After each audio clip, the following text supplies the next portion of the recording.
Hey guys, Dr. William Lee here, and I've got to tell you, the question I get asked the most in my urology practice is probably not what you'd expect. It's not about erectile dysfunction or prostate health, though those are definitely topics we cover. No, the number one thing men want to know about is this: how do I increase my semen volume? And you know what's wild? Most guys have absolutely no idea that the answer is sitting right there in their kitchen, on their dinner plate, and in their daily habits. Today, I'm going to break down the actual science of what the internet calls nutmaxxing, and I'm going to show you exactly what works, what doesn't, and why your body is basically a biological machine that responds to the fuel you put into it. So before we dive deep, I want you to understand something really important. When I talk about semen volume and reproductive health, I'm not talking about some fringe pseudoscience you found on some random forum. I'm talking about real peer-reviewed medical research that shows definitively that your nutrition, your hydration, your exercise habits, and your lifestyle choices have a direct, measurable impact on your reproductive health. And honestly, that's pretty empowering because it means you have way more control over this than you think. This isn't something that's written in stone by your genetics alone. Sure, genetics play a role, but they're not the whole story, not even close. Let me start by explaining what semen actually is, because I think a lot of guys don't really understand the composition of what their body is producing. Semen is actually not just sperm. In fact, sperm only makes up about 5% of the total volume. The rest is seminal fluid, which comes from 3 different glands in your reproductive system: the seminal vesicles, the prostate gland, and the Cowper's gland. These glands are producing this fluid continuously, and the quality and quantity of that fluid is absolutely dependent on what you're eating, how much water you're drinking, and how well your body is functioning overall. When I see a patient come in and say, "Doc, I want to increase my semen volume," what they're really asking is how to optimize the output of these 3 glands. And the answer involves understanding the specific nutrients that each of these glands needs to function at their peak. Let's start with zinc, because honestly, this is probably the most important mineral for male reproductive health, and it's not even close. Your seminal vesicles and your prostate gland are absolutely loaded with zinc. These tissues have some of the highest concentrations of zinc in your entire body, and that's not an accident. Zinc is essential for testosterone production, for sperm motility, for the health of your seminal fluid, and for the overall function of your prostate. When you're deficient in zinc, everything downstream suffers. Your testosterone drops, your semen volume decreases, and the quality of your sperm can decline. Now, here's what's interesting from a research perspective. Studies have shown that men who supplement with zinc see measurable increases in semen volume within just 2 to 3 months. We're talking about a real measurable difference. The recommended daily intake of zinc for adult men is 11 milligrams, but if you're trying to optimize reproductive health, you might want to go up to 20 or 30 milligrams per day, though I always recommend checking with your doctor before starting any supplementation protocol. Food sources of zinc are critical here. Oysters are the most famous one, and for good reason. A single oyster can contain more than 5 milligrams of zinc. That's almost half your daily requirement in one little shellfish. Beef, especially lean cuts, is another excellent source. Pumpkin seeds, cashews, and chickpeas all provide substantial amounts of zinc. One thing I tell my patients is that if you're going to do this right, you need to eat a variety of these foods throughout the week. Don't just rely on supplements. Get the food sources in there, because when you eat whole foods, you're not just getting zinc, You're getting other cofactors, other vitamins and minerals that work synergistically with the zinc to enhance absorption and utilization. That's something you just don't get from a supplement alone. Now let's talk about amino acids, because your seminal fluid is literally made up of proteins and amino acids. One specific amino acid that's gotten a lot of attention lately is L-Arginine. L-Arginine is a precursor to nitric oxide, which is crucial for vasodilation, for blood flow, and for the production of seminal fluid. Studies have shown that men who increase their L-Arginine intake see improvements in semen volume and sperm motility. You can get L-Arginine from chicken, turkey, peanuts, almonds, and pumpkin seeds.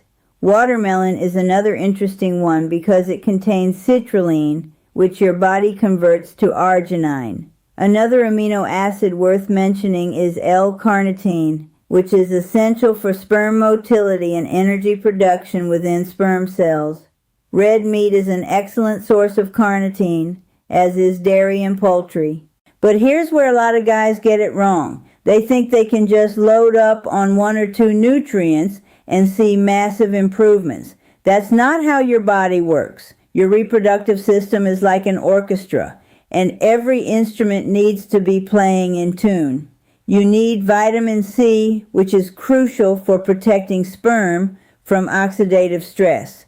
You need vitamin E, which is a powerful antioxidant. You need selenium, which works with vitamin E to protect sperm cells. You need folate, which is critical for DNA synthesis in sperm. All of these nutrients work together, and when you're deficient in any one of them, it can impact your overall reproductive health. Let me talk about antioxidants for a second, because this is something that's becoming increasingly important in the medical literature. Free radicals and oxidative stress are major contributors to poor semen quality and low semen volume. These free radicals are generated by normal metabolic processes, but they're also increased by smoking, by alcohol consumption, by poor diet, and by stress. When your body is under oxidative stress, it's constantly dealing with cellular damage, and your reproductive system is particularly vulnerable to this because sperm cells are very sensitive to free radical damage. Antioxidants neutralize these free radicals.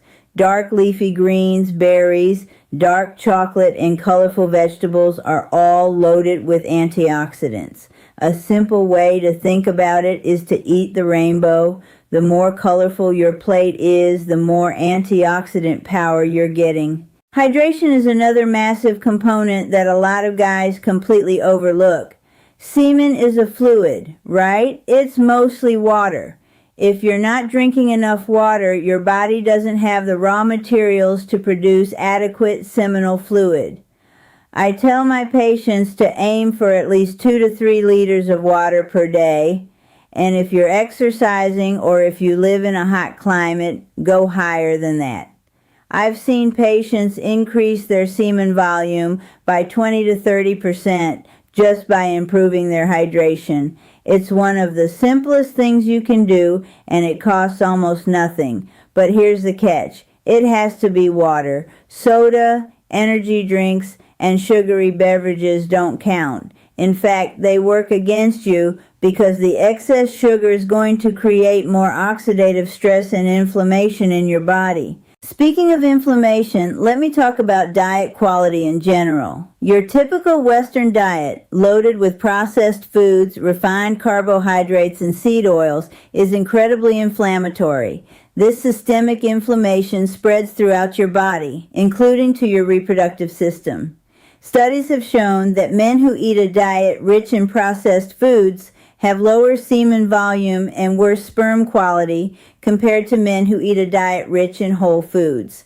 The Mediterranean diet has been particularly well studied in this context, and the research shows that men who follow a Mediterranean-style diet have better semen parameters across the board.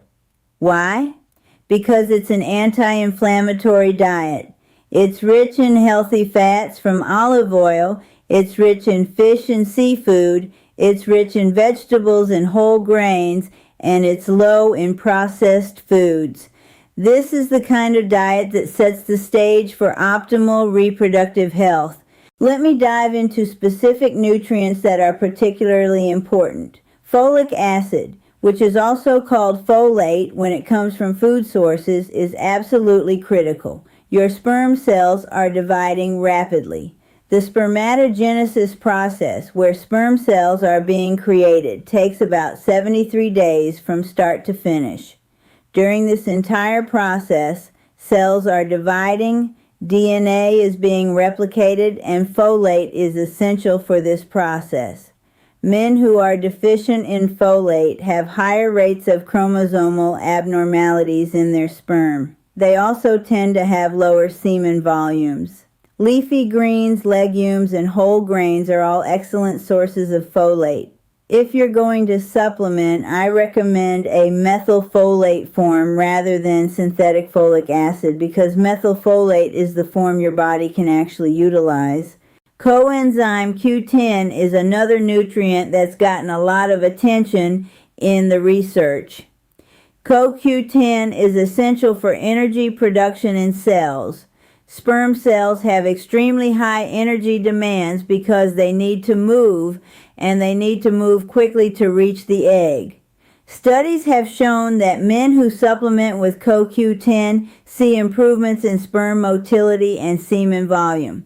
The dose that's been shown to be effective is around 300 milligrams per day. You can get some CoQ10 from foods like fatty fish and organ meats, but to get therapeutic doses, supplementation is usually necessary. Now, let's talk about exercise because diet is only part of the equation. Physical activity has a significant impact on testosterone production and on semen volume. Men who exercise regularly have higher testosterone levels, better cardiovascular health, and lower levels of systemic inflammation. All of these factors contribute to better reproductive health, but here's what's important. You don't need to be running ultramarathons or anything crazy. Moderate, consistent exercise is what the research shows works best. 3 to 5 hours of moderate intensity exercise per week is the sweet spot. That could be brisk walking, swimming, cycling, or weight training. The key is consistency. You need to be doing this regularly, not just sporadically. Speaking of exercise, let me touch on overtraining because this is actually a real concern. If you're doing really intense, high-volume exercise every single day, you can actually drive down your testosterone levels and impair your reproductive function. This happens because overtraining causes excessive cortisol production, which is your stress hormone. High cortisol suppresses testosterone production. So yes, exercise is important, but recovery is equally important. You need to get adequate sleep. You need to manage stress. And you need to allow your body time to recover between intense training sessions.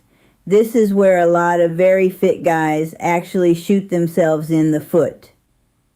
They're training so hard that they're actually suppressing their testosterone and semen production. Stress management is another critical piece that ties into this whole picture. Chronic stress elevates cortisol, and elevated cortisol suppresses testosterone and reduces semen production. Meditation, yoga, time in nature, and other stress reduction techniques have been shown to improve semen parameters.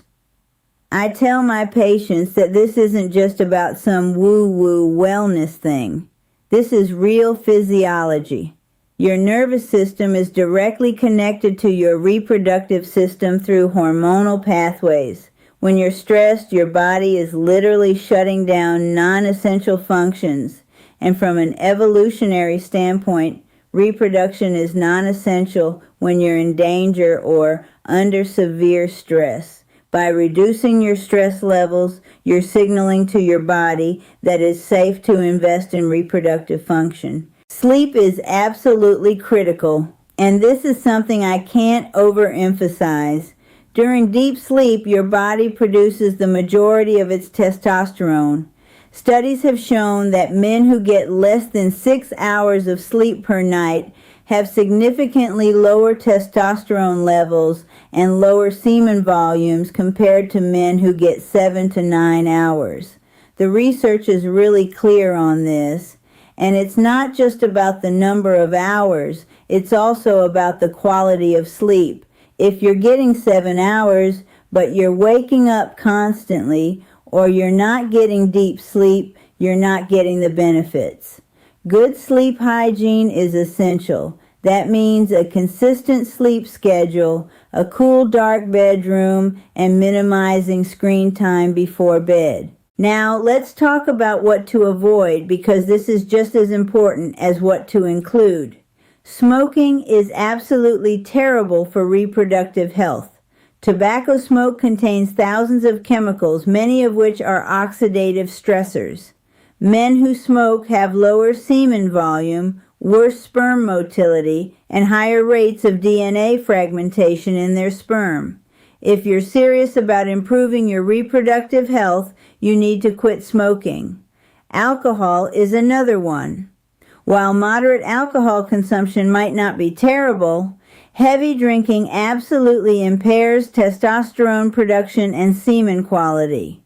I usually recommend keeping it to no more than 2 drinks per day for men, and ideally less than that. Excessive heat is another thing. Your testicles produce sperm in an environment that's a couple of degrees cooler than your core body temperature. If you're regularly exposing yourself to excessive heat, whether that's hot baths, saunas, or tight pants, you're impairing spermatogenesis. There's good evidence that men who wear loose-fitting underwear have better semen parameters than men who wear tight underwear. This isn't rocket science, it's just basic physics. If you want your testicles to work optimally, you need to keep them cool. Plastics and endocrine disruptors are also worth mentioning.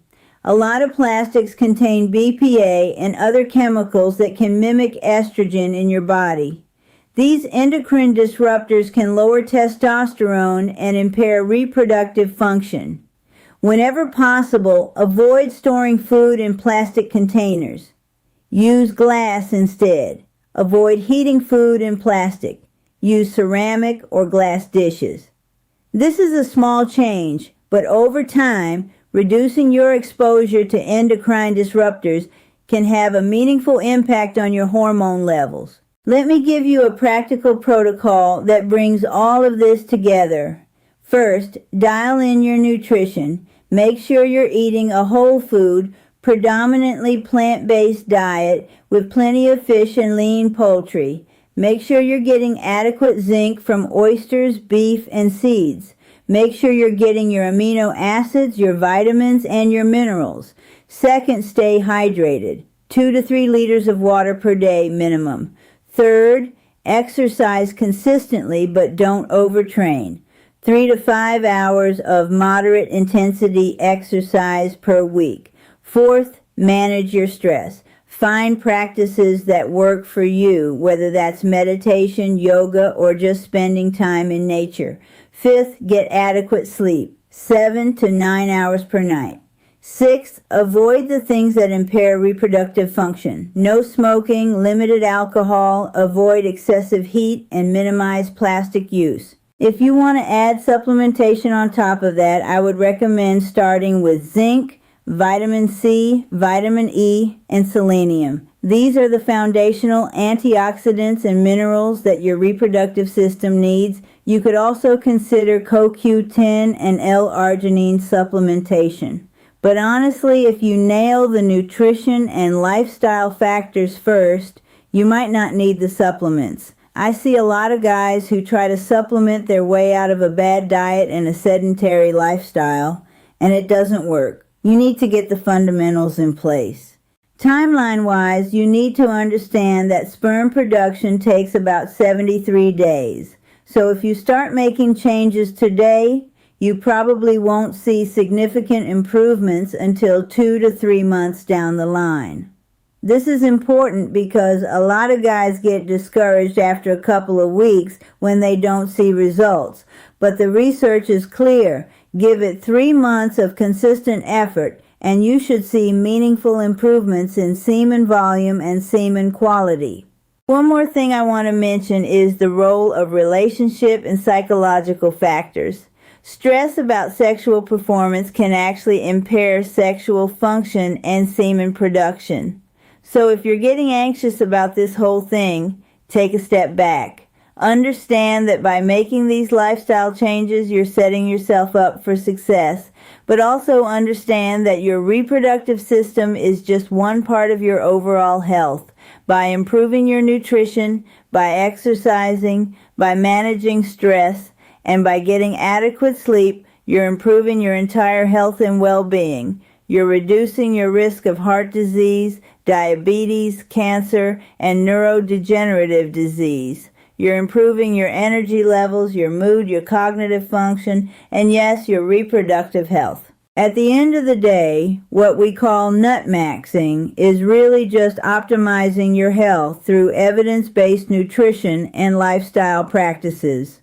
There's nothing controversial about it. It's not some extreme protocol. It's just taking care of your body the way your body wants to be taken care of. You're a biological machine, and like any machine, you perform better when you give it high-quality fuel, adequate maintenance, and proper rest. So that's what I've got for you today. The science is solid, the evidence is clear, and the protocol is simple. It just takes consistency and patience. If you've got questions, drop them in the comments. And if you found this valuable, please hit that like button and subscribe for more evidence-based health and fitness content. Thanks for watching, and I'll see you in the next one.